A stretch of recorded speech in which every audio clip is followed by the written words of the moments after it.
Sering merasa hidupmu gak ada gunanya. Hidup cuma jadi beban dunia. Tak ada semangat, gak ada motivasi hidup. Gak bisa tidur, gak nafsu makan, pikiran kacau balau. Faktanya, itu adalah hal yang dialami orang ketika depresi.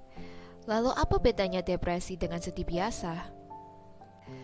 Sedih biasa itu sifatnya temporer dan dapat dilihat oleh semua orang. Berbeda dengan depresi, kebanyakan orang yang mengalami depresi itu lihai memakai topengnya.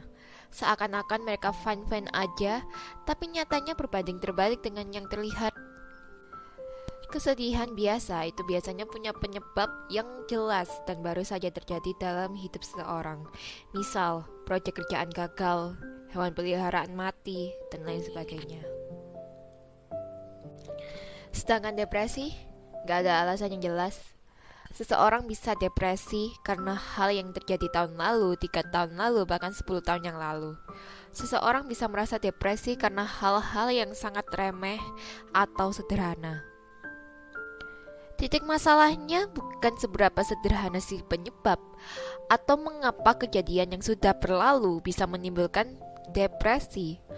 Depresi sendiri adalah suatu keadaan ketika kita tidak bisa mengendalikan pikiran dan perasaan. Segala kenangan gak menyenangkan, kata-kata negatif yang kita terima, atau konflik yang sudah lampau tiba-tiba muncul di kepala kita. Dikarenakan suasana hati seseorang ketika depresi sangat negatif. Kadang orang itu bakal mencari-cari penyebab dia merasa sedih, sehingga memori-memori pahit yang sudah terjadi itu kembali muncul dalam otaknya. Secara harfiah, depresi atau major depressive disorder atau gangguan depresi major adalah gangguan suasana hati yang berdampak pada penurunan kondisi emosi, fisik, dan pikiran akibat kesedihan, hampa, dan ketidakberdayaan berkepanjangan.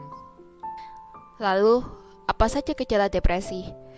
Perlu diingat sebelumnya, jika Anda mengalami 5 atau lebih dari gejala berikut ini secara konsisten dalam 2 minggu, Anda perlu mengonsultasikan keadaan Anda ke psikolog atau psikiater. Pertama, depressed mood, yaitu mengalami suasana hati yang depresif hampir tiap hari. Kedua, kehilangan minat dan kesenangan dalam semua atau hampir semua kegiatan sepanjang hari. Ketiga, penurunan atau kenaikan berat badan yang signifikan, diikuti penurunan atau peningkatan nafsu makan hampir setiap hari ketika sedang tidak melakukan diet atau program apapun. Keempat, mengalami insomnia atau sulit tidur, atau sebaliknya, mengalami hipersomnia atau tidur yang berlebihan. Kelima, psikomotor lamban, yaitu berbicara lebih lamban, volume suara mengecil, gerakan jadi lamban, dan lain-lain. Atau justru tampak gelisah, seperti tidak bisa duduk diam, berjalan mondar-mandir, meremas tangan, dan lain sebagainya. Keenam, merasa kelelahan atau kehilangan energi hampir setiap hari. Ketujuh, merasa tidak berharga atau merasa bersalah yang berlebihan. Kedelapan, berkurangnya kemampuan untuk berpikir, berkonsentrasi, atau tidak bisa mengambil keputusan hampir setiap hari. Kesembilan, memiliki pikiran berulang tentang kematian, ide bunuh diri yang berulang tanpa rencana khusus, atau adanya rencana spesifik untuk melakukan bunuh diri, atau sesederhana pikiran pasif agar tidak terbangun di esok hari, atau merasa seseorang atau orang lain akan lebih baik jika tanpa dirinya. Dari sekian banyaknya gejala depresi, gejala utama yang menandai depresi adalah depressed mood, serta kehilangan minat dan tidak bisa merasakan rasa senang.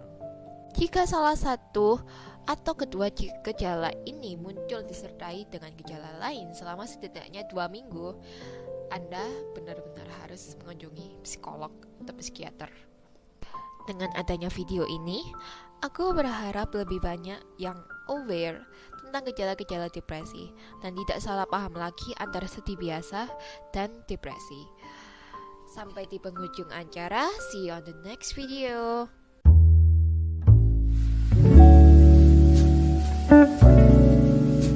Thank you.